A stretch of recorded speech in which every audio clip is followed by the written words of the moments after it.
Hello and welcome to the Pitchsider podcast. Welcome back to everyone that's been listening recently, and welcome to episode 4 of the second season. This week I am joined by Mr. Toby Green. How are we? Very good, mate. How have you been? Yeah, very well, thank you. Decent weekend of football if you are not a Chelsea fan, but Indeed. Yeah, a lot to talk about.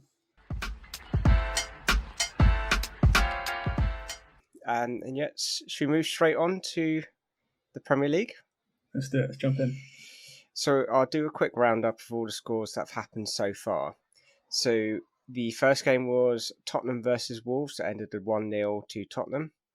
The second game was Palace versus Aston Villa, which ended 3-1 to Palace. Everton and Nottingham Forest was 1-1. Fulham Brentford. Fulham got a late minute winner to win it 3-2. Leicester lost to Southampton 2-1, and Arsenal got a solid 3-0 victory over Bournemouth. And the games from Sunday, we've got Leicester 3, Chelsea 0, which we'll probably get onto in a minute. Brighton 2, West Ham 0, and Man City Newcastle was a 3-3 draw. And looking forward to Monday, when this was released, is the Liverpool United game. Where would we like to start this week? Well, there's been quite a few decent games so far. I think we should start with an honourable mention to Harry Kane. 250 goals for Tottenham in all competitions. It makes him fourth in the list of Premier League top scorers, only 2 away from Cole. So, yeah, it's definitely possible he'll get Shearer's record. I believe if he plays to the age of 35, he only needs 13 goals a season in the Premier League. So it is definitely possible. He did break a record, so he's the highest scoring player for a single club now in the Premier League's era. He did break that record. Yeah, and also just to touch on Wolves as well. I'm not sure if you mentioned it on the last podcast, but they brought in Mateus Nunes. Did we say that last week? I'm not sure. I'm not sure. I don't think we did. We may have mentioned it a little bit, but yeah, I think this week it's gone through. He looked really good actually when he played. He almost scored a header. It was good business by Wolves though. In general, they sold Gibbs White for about 30 million to Forest. Although he looks like a very good player. He had 2 fantastic years in the Championship for Sheffield, and prior to that Swansea. They made a good amount of money on him and invested it into a player who looks like, or has the potential to be world class in Nunes. So sensible transfer for them, and he fits the quote of being Portuguese. They also brought in Gonçalo Guedes as well. Quite exciting, dynamic attacker from Valencia, also Portuguese. Shocker. From Saturday, I think we should talk about Leicester and Leicester as a whole. I think they're not had the greatest starts for Premier League. They seem to have dropped a lot of points, and I don't think they are where people expect them to be. They're very on the decline, and especially I don't think it's helped them having no money to be able to spend because of FSP. But yeah, I think it's going to be. I think they're going to struggle, especially if they do sell Fofana or do sell Maddison or Vardy. Yeah, if they do sell Fofana, they would get an extremely large amount of money, which they can reinvest in the squad. But he wasn't playing today. He wasn't in the right frame of mind, according to Rodgers. So they had to play Daniel Marti, who's subpar player. I don't rate him too highly. But yeah, James Maddison had quite a decent game. He scored a nice free kick from how many yards, 25 yards or so, 20 yards. So he's one of the assets that they could sell if the opportunity does arise. And Newcastle, I think, are still interested, but obviously he's a real game changer for Leicester. So they will want to hold on to him as much as possible. Well done to Southampton though; they played really well. Shea Adams got 2 goals. First one was a little bit lucky, but the second one was an absolute stunner of a sort of mid-air volley, scissor kick vibe. Beautiful goal. And I feel like for a team like Southampton who invested a lot in youth, you kind of want to see them succeed and see these sort of players develop, because they definitely have the potential to do so. the players they brought in this window and prior to that. So yeah, be one to watch, I guess, for the future. And if they can get wins like this against the likes of Leicester, albeit, as you said, we're not in the best of form, Leicester, it's always good for Ralph Hasenhuttl and the club. Yes, but I suppose the worrying thing as a Leicester fan, you are watching your team lose to these teams they were beating very, very comfortably last season and the season before. They did win the FA Cup 2 seasons ago, but they've been on a steady decline since then. Especially once they sort of won the league and they sold Mahrez and Kante. They are back to a mid-table team. It would be interesting to see how they deal with getting into Europe this season, whether they will. It's sort of they should be around the same level as maybe United should be this season. Yeah, I agree with you. I think when they won the league and they sold the players, it was always I wouldn't say an impossible task, but a very, very difficult task to sort of get near that zone again. So I think their ambition was to solidify themselves as a European team to get maybe Europa League and nowadays maybe Conference League. But with the lack of funding available due to the FFP restrictions, it's going to be difficult for them. They'll have to rely a lot on youth players and the players they've bought already. They're a little bit light in midfield, so it's going to be an interesting season for them. I feel for maybe a few teams this year, it may not be as straightforward as it seems. We'll come on to it later. A lot of the so-called bigger teams or the more established teams always or seem to have the capability of dropping points to lower quality teams. Not that there's many lower quality teams in the Premier League, but you get what I mean.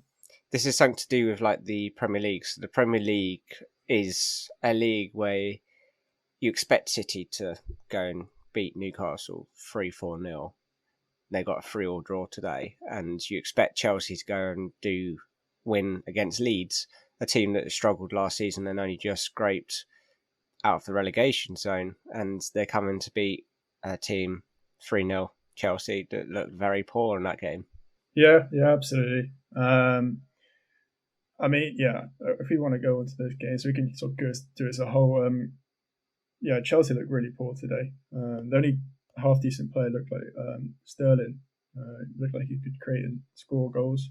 Yeah, and Koulibaly was picking on silly fouls, which inevitably led to him getting a red card, which won't be good for Chelsea. Although they'll probably have to adapt to a four at the back system, which they're used to a degree, but it's never great losing one of their your main assets. But Leeds did fantastically well. I thought that they played with a lot of dynamism. Rodrigo at the moment he's scored 3 in 3 games, which last year the year prior to that nobody would have expected that kind of form from him. He didn't really sort of hit the heights after moving from Valencia for about 30 million. It was a big signing for Leeds. But in general, their signings this year seem to be really settling really well, making a good impact.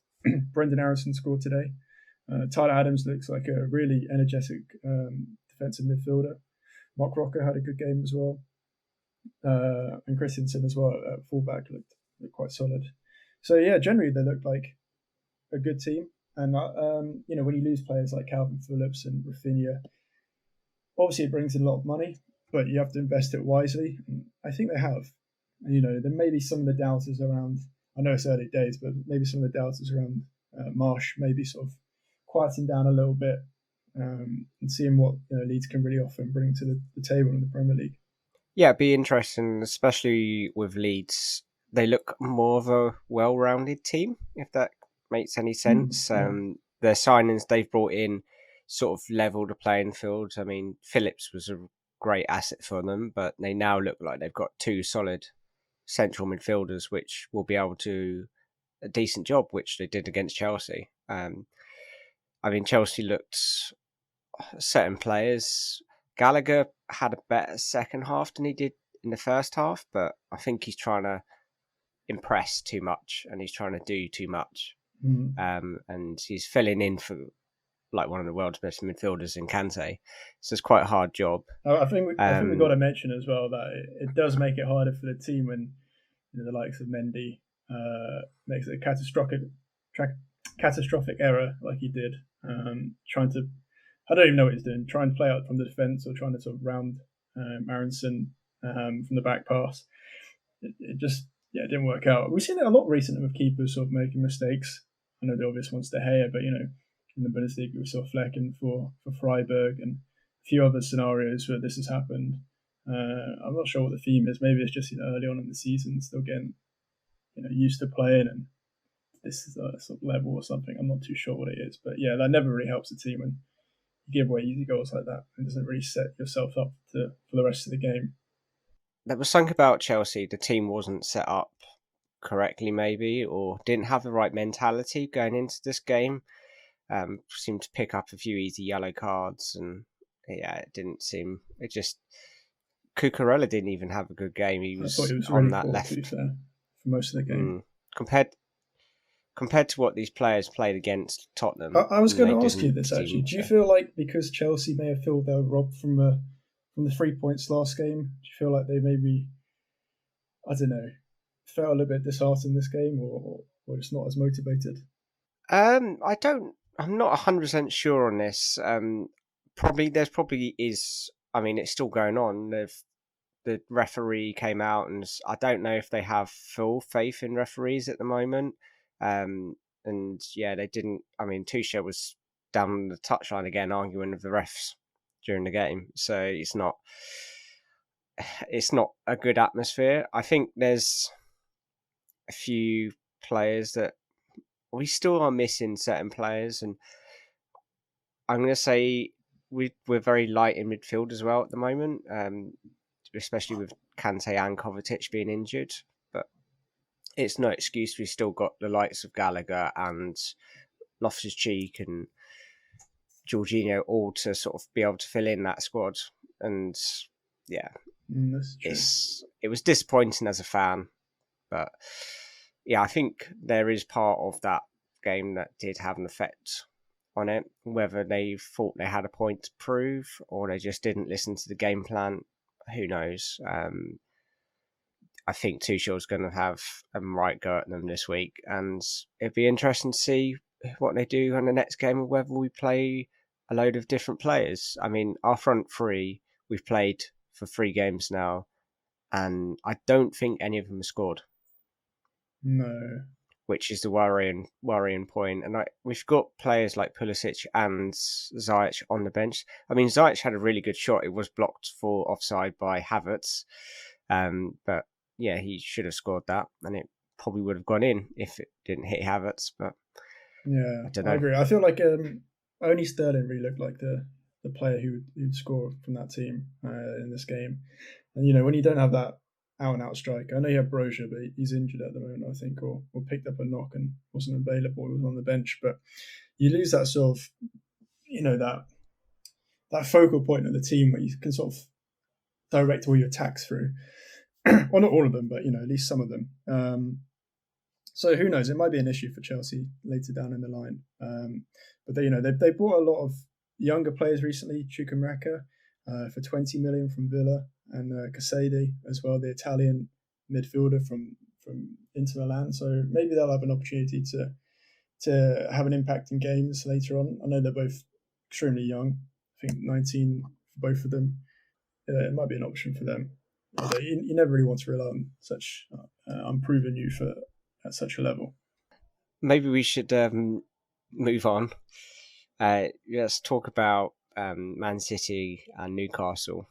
A 3-3 draw, which was a great it looked like they were result going to for go Newcastle. Win, take home all 3 points actually for most of the game. But City being City, they have the quality later on to turn a game around on its head.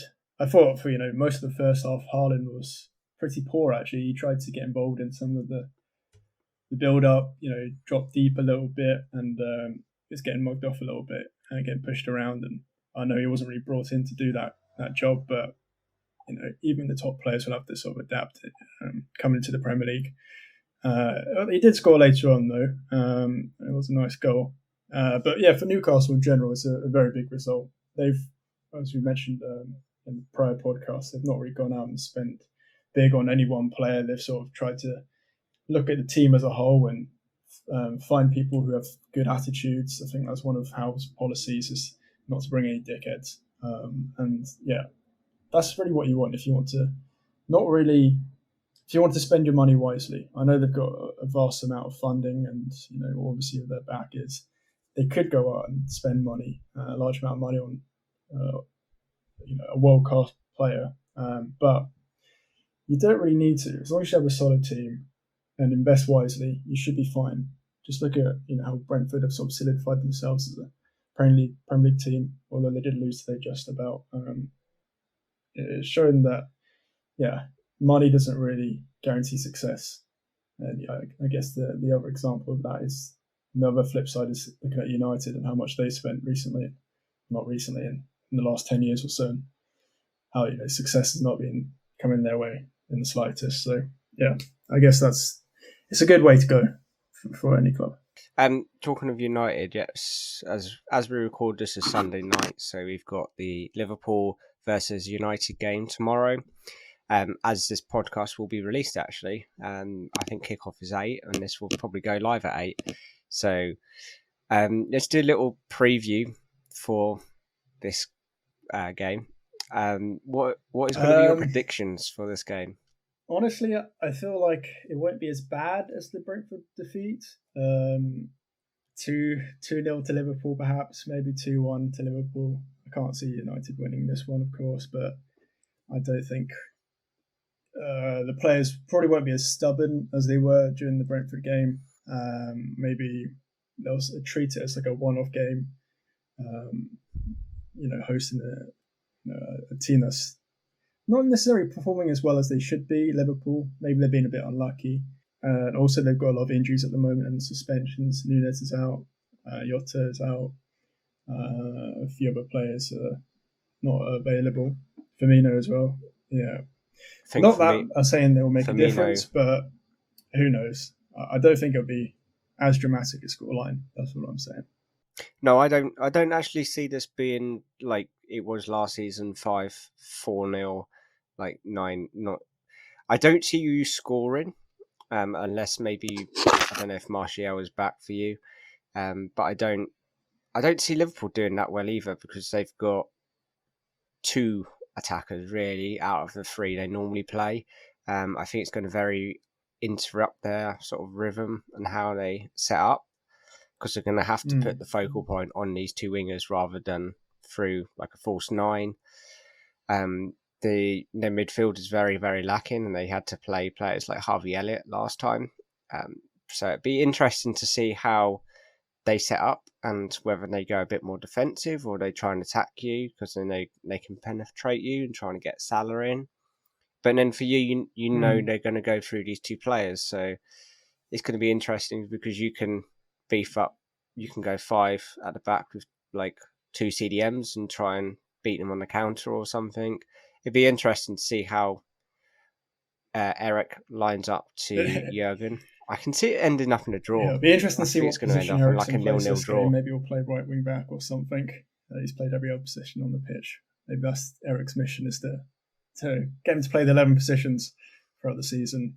He's the Milner of United. I wonder if Liverpool will play Carvalho. It's like a false 9 or something. Give him his Premier League debut. It'll be a big game to do it in, but he seems like a really top quality player. Good signing for them. But yeah, I don't see it going too well, to be honest. I guess we'll see. I guess we'll see on Monday.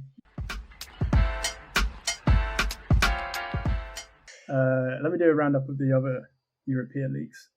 See what's happening at the moment. So Bayer Leverkusen at the moment are struggling big time. A bit like West Ham, who are winless, United, who are winless. Leverkusen are a team that you expect to be around the Champions League spots. Not sure it's clicked this season. They lost 3-0 to Hoffenheim. And they've got good players, to be fair, a lot of good quality players. And it'd be interesting to see how they sort of progress this season. It'd be a massive task for them to pick up form at this particular time. Dortmund lost after being 2-0 up against Werder Bremen. Werder Bremen is not exactly renowned for being a top quality team, so it's a slight shock for the team. They did Dortmund did play the 18-year-old English lad Bino Gittens, who scored in the previous game. But yeah, in general for Dortmund, it's not looking great, particularly when they've got the likes of Bayern Munich winning 7-0 against Bochum. Obviously, this is one of the most competitive leagues in the world, so you expect Bochum to put up a real fight against against Munich, but unfortunately not. They lost 7-0 this time. Leipzig lost 2-1 to Union Berlin. It looks like Union replaced Awuyemi quite well with Jordan Piatek, American striker. So expect to see him at the World Cup playing against England. He scored today for Union Berlin. Freiburg beat Stuttgart as well. Nice victory for them. In La Liga, Real Madrid won 4-1 against Celta Vigo. You watched this game, didn't you, Joe? Yeah. Real Madrid just looked a good team. I think Benzema scored a penalty. Vinicius Junior took it round the goalkeeper, skilled up him, and just passed it in the back of the net. Yeah, Aspas, I think, scored a good goal. A penalty from it. But yeah, no, it was actually a shot. He didn't score. It wasn't a penalty. But yeah, it was ended up to be a consolation goal. Very nice blast from the past there. Yeah, it looked actually quite a good game. But yeah, again, it's Real Madrid. Probably a good send off for Casemiro, even though he didn't play. Yeah, I'm sure we'll get onto the signing in just a moment. Atletico Madrid are losing 1-0 to Villarreal at 80 minutes gone. Axel Witsel seems to be the starting centre-back in the back three, which is quite interesting. Obviously a player most people are familiar with. Yeah, interesting one. In Serie A, Inter Milan beat Spezia 3-0. 3 different goal scorers. Lukaku not on the score sheet this game, but Martinez was Çalhanoğlu and Correa. It looks like this is going to be a top league to watch, particularly with Napoli winning 4-0. It was against Monza, but you can't pick who you play against.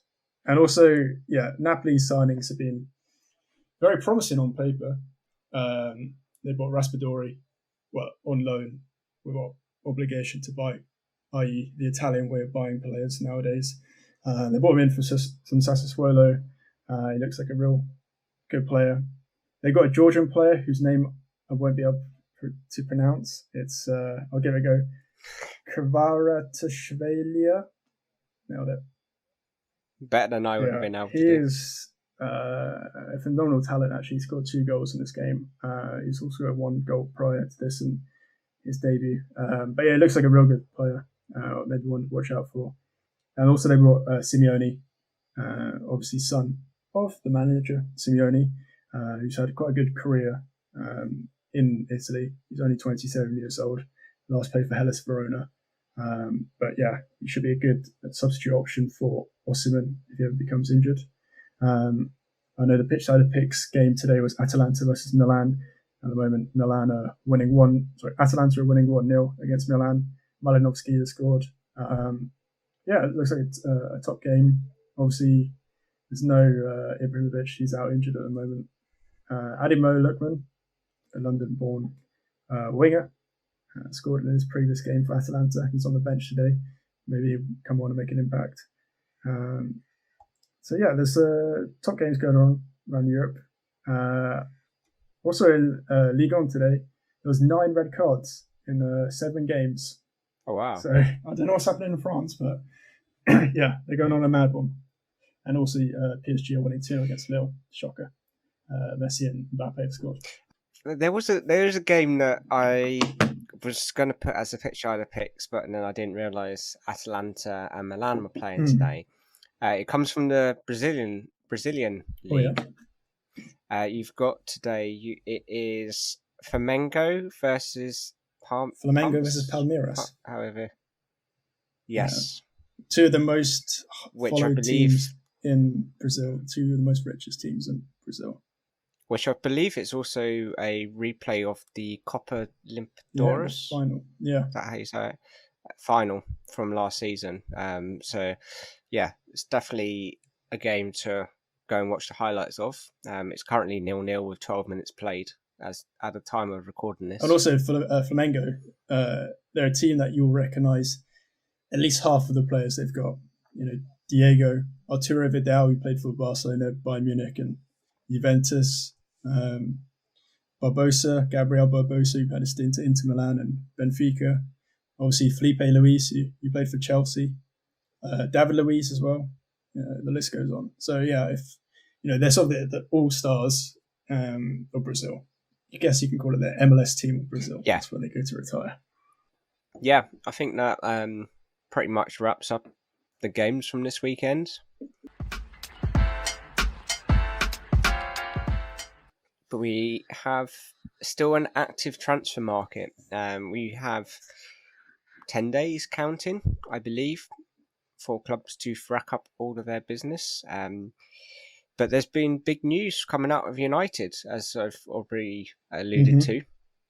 I'll let you announce this. So yeah, United have signed Casemiro for, I believe, 60 million euros, and add-ons for about 10 million euros on top of that, which is a decent amount of money for a 30-year-old player. But he's won 5 Champions Leagues in 8 games. In eight games? Well, that'd be impressive. In 8 years. He's been, I would say, the best defensive midfielder probably the last decade. He's had the phenomenal partnership with Modric and Kroos. And yes, he's come to England. Maybe, I wouldn't say the twilight of his career, because he is only 30 and he probably has 5 years left. With the age that defensive midfielders can go to, look at Fernandinho, how long he lost at City. There's been questions about perhaps his motivations. It's going to be a huge challenge coming to United. Probably the biggest challenge for any player coming as a new player to the club. But in terms of what he can bring, it'll be huge. He's the exact sort of profile player that we've been looking for 10 years or so, since probably Carrick left.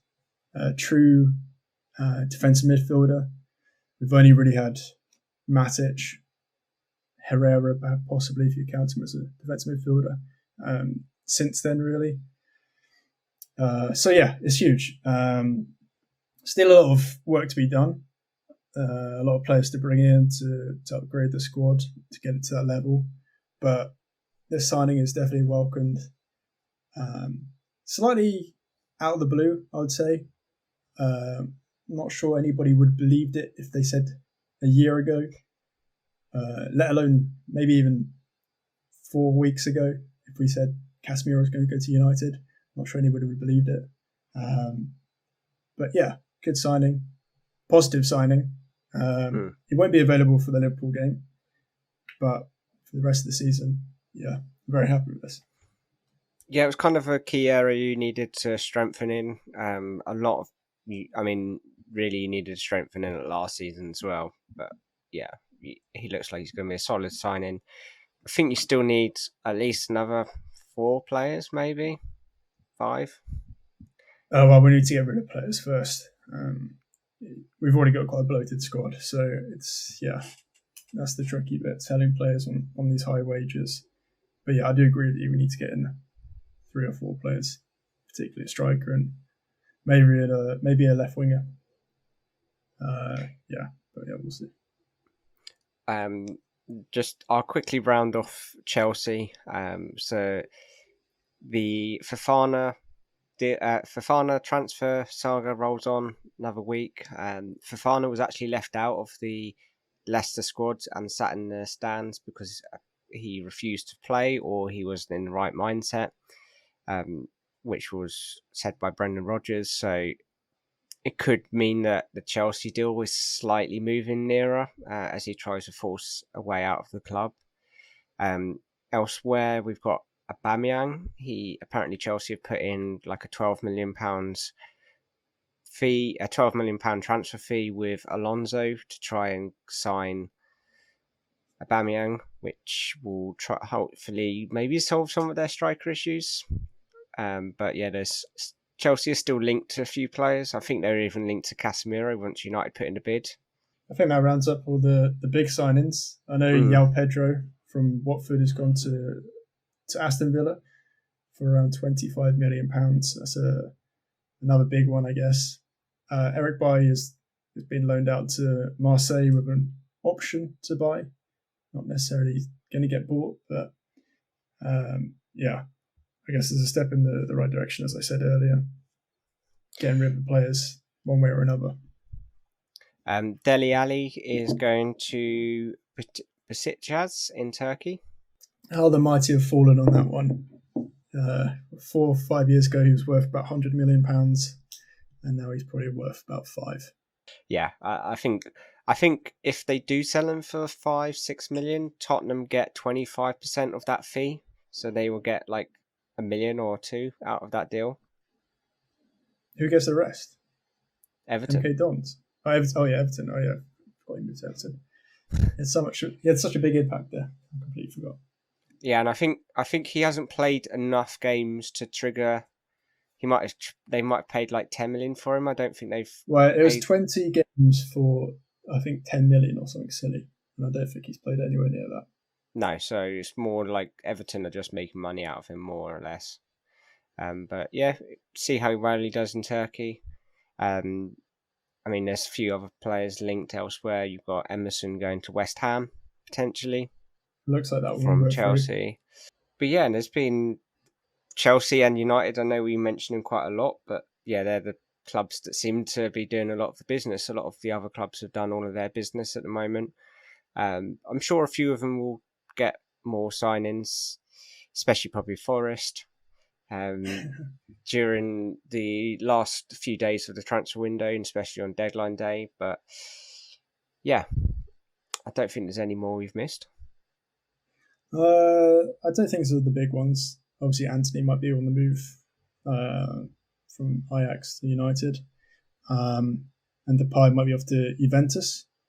But yeah, out of the big ones, I think that's the main bunch so far. But we'll keep you updated, obviously on the socials, and on the next podcast we'll let you know any more updates on the transfer market.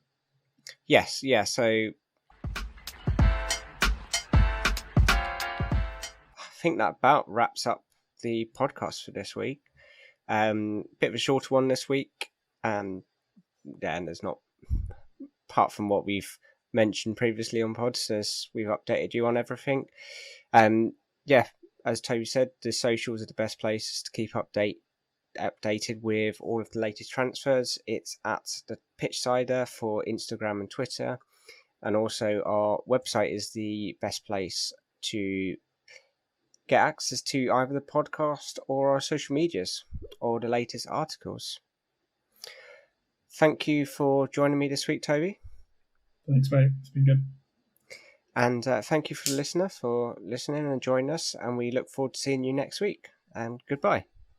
Goodbye.